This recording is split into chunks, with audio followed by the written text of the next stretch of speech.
Olá, sejam bem-vindos ao canal Engenharia de Software com ênfase UML. Eu sou o professor Juliano Guedes e eu já atuo na área de modelagem de software há vários anos.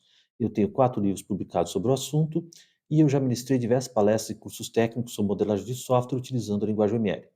Na aula de hoje, eu vou dar continuidade ao tema de engenharia de requisitos, dessa vez falando sobre profundidade de requisitos e requisitos funcionais e não funcionais. Então, vamos iniciar a nossa aula.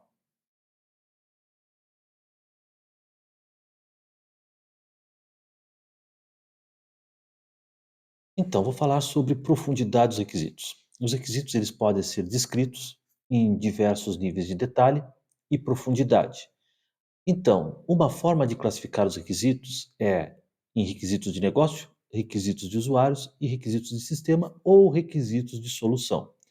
Cada um desses requisitos possui um nível de detalhamento, um nível de profundidade maior. Então, vamos iniciar falando sobre os requisitos de negócio. Os requisitos de negócio, eles consideram o ponto de vista do cliente. Eles são os requisitos de nível mais alto e menos detalhado, e basicamente eles servem de justificativa para o desenvolvimento de um software.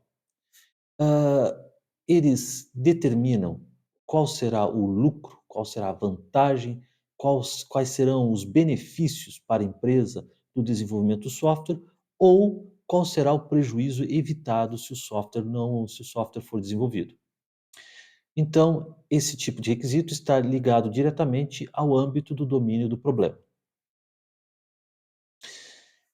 Então, os requisitos de negócio, eles definem, de maneira geral, o problema que se pretende solucionar, a justificativa para desenvolver o software, os objetivos que se pretende atingir, hã, que serão posteriormente utilizados para medir a qualidade do produto final, quais serão os benefícios proporcionados pelo software. Assim, os requisitos de negócio, eles descrevem as necessidades da empresa como um todo, ou dos clientes quando se trata de um software voltado para um grande público. Hã, Eles não se atêm às necessidades de um grupo de partes interessadas específico, mas sim da empresa ou do grande público-alvo como um todo. Vamos falar agora sobre requisitos de usuário. Obviamente, esse tipo de requisito considera o ponto de vista dos usuários que irão utilizar o software.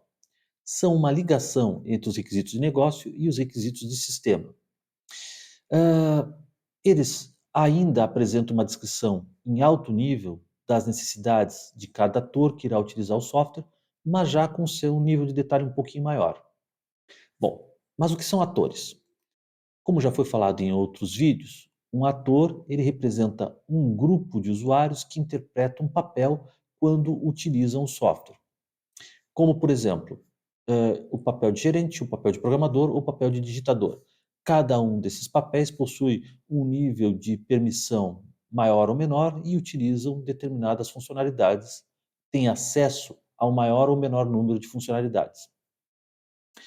Ah, Quando se tratar de um papel que é assumido por um grande número de usuários, é muito importante consultar as necessidades de alguns elementos desse grupo.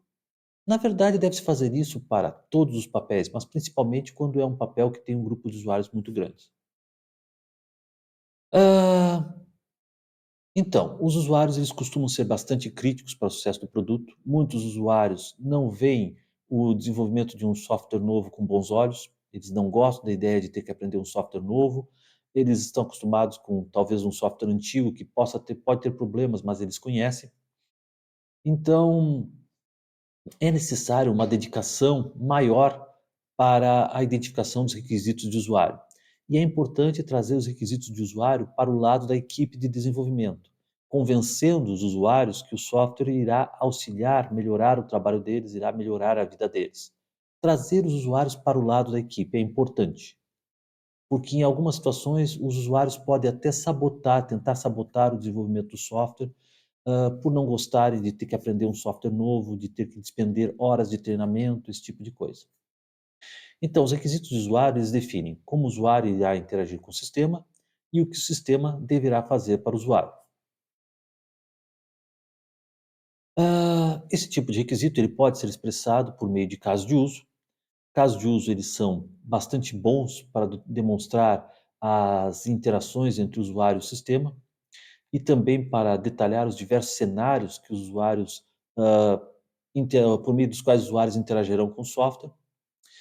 E, alternativamente, os requisitos de usuários também podem ser expressados por meio de histórias do usuário.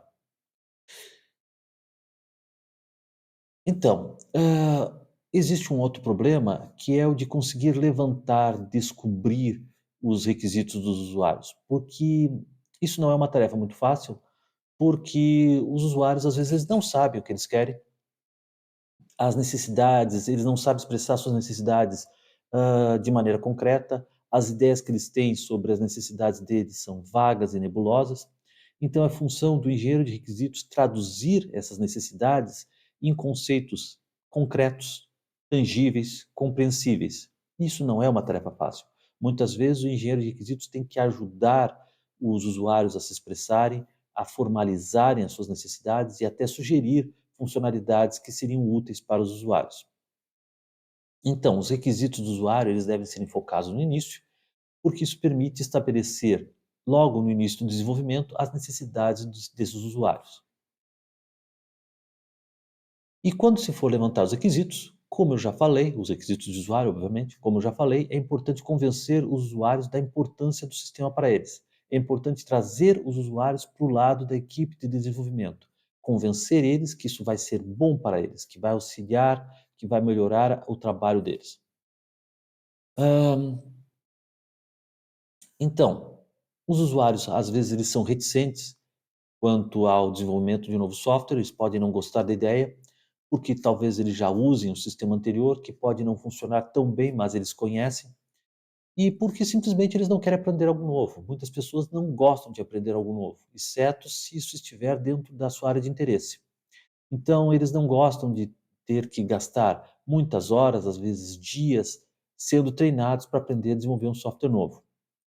Então, é importante fazer com que os usuários, falem sobre os problemas que eles enfrentam nos trabalho, como um novo software poderia melhorar, facilitar a sua vida. Isso ajuda a produzir requisitos. Agora nós vamos falar sobre os requisitos de sistema. Eles são os requisitos mais profundos e eles consideram o ponto de vista do sistema. Eles, como eu falei, possuem um detalhamento bem mais profundo e formal das funcionalidades do software. E eles são produzidos somente durante a fase de análise de requisitos. Como eu falei, a engenharia de requisitos ela tem 4 fases principais: elicitação de requisitos, análise de requisitos, hã, especificação de requisitos e validação de requisitos. Durante a análise de requisitos, os requisitos de usuário eles são melhor avaliados e detalhados mais profundamente.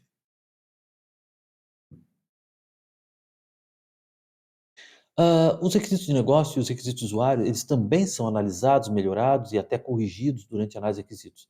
Mas porém esses requisitos de usuário e de negócio, eles já começam a ser, concebidos, elicitados, identificados durante a licitação de requisitos. Já os requisitos de sistema só passam a ser produzidos durante a fase de análise de requisitos. Certo.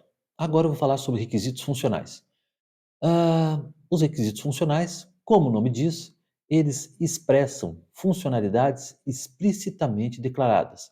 São requisitos de sistemas, ah, e essas funcionalidades elas precisam ser suportadas pelo software. Basicamente, funcionalidades são as funções, os serviços que o software oferece aos seus usuários. Ah, então, esse serviço ou função, ele deve ser disponibilizado pelo sistema a um grupo de usuários específico. Então, os requisitos funcionais, eles incluem a reação do sistema a determinados estímulos e o comportamento em cada possível cenário.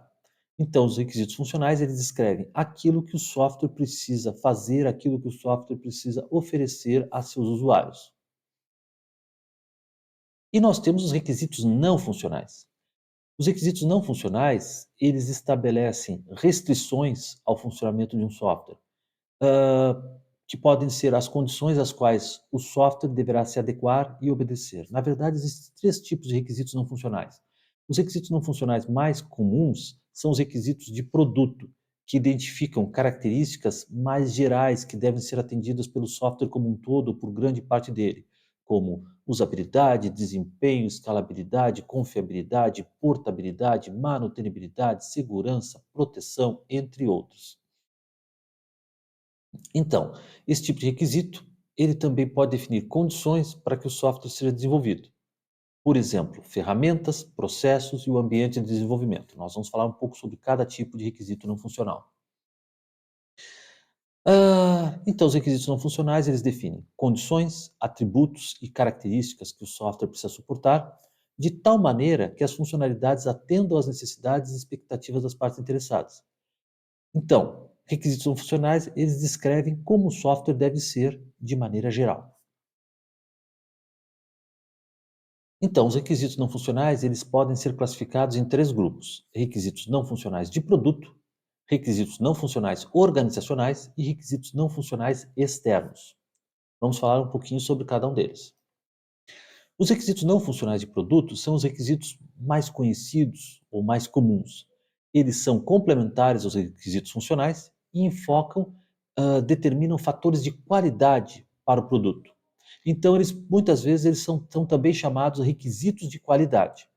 Então, não adianta o software atender somente aos requisitos funcionais, se os requisitos não funcionais não são atendidos. Então, não adianta se atender a todos os requisitos funcionais se o desempenho, se o tempo de resposta ou se a confiabilidade são fracos e não atendem às necessidades do software. O software é lento demais, ele não é suficientemente confiável, ele não tem uma capacidade escalável suficiente para as necessidades do software, esse tipo de coisa.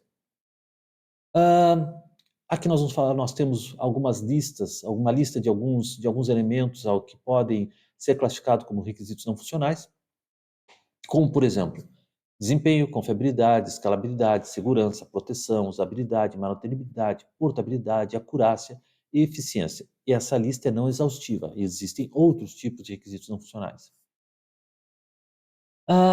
E nós temos requisitos não funcionais organizacionais. Eles estabelecem condições sobre como o sistema deverá ser utilizado. Então, eles também são chamados requisitos de processo operacional. Hã, também, eles estabelecem condições que determinam o ambiente operacional em que o software irá ser executado. Nesse caso, eles são chamados de requisitos ambientais. E eles também podem definir o tipo de processo de desenvolvimento que deverá ser adotado. Isso inclui as ferramentas de desenvolvimento que devem ser utilizadas e as normas que devem ser seguidas durante o processo de desenvolvimento. Nesse caso, os requisitos não funcionais organizacionais são chamados de requisitos de processo de desenvolvimento. E nós temos os requisitos não funcionais externos, que eles são normalmente estabelecidos ou influenciados por entidades reguladoras externas que costumam definir requisitos legais, leis que devem ser obedecidas, requisitos éticos que, embora às vezes não sejam, não tenham força de lei, eles são muito importantes que sejam atendidos, e normas para aprovação de uso do software, entre outros. Essas, essas regras, elas precisam ser obedecidas pelos desenvolvedores. Vou falar um pouquinho sobre regras de negócio, que às vezes podem ser consideradas como a terceira categoria. Então, as empresas elas costumam possuir políticas, regras, normas e procedimentos. E essas normas, essas regras, elas precisam ser obedecidas pelos seus processos, pelas funcionalidades que o software suporta. Então, além disso, as empresas muitas vezes elas precisam obedecer e se adequar a leis e normas municipais, estaduais, federais e até mesmo internacionais, quando o software se destina a um público externo, além do nacional. Então,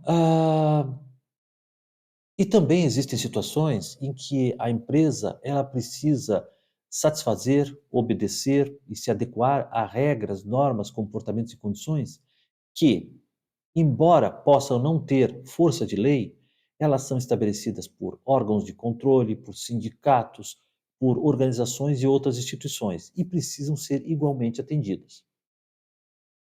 Ah, porque se não forem atendidas, isso pode causar problemas, protestos, prejuízos, processos, multas, descredenciamentos e sanções diversas.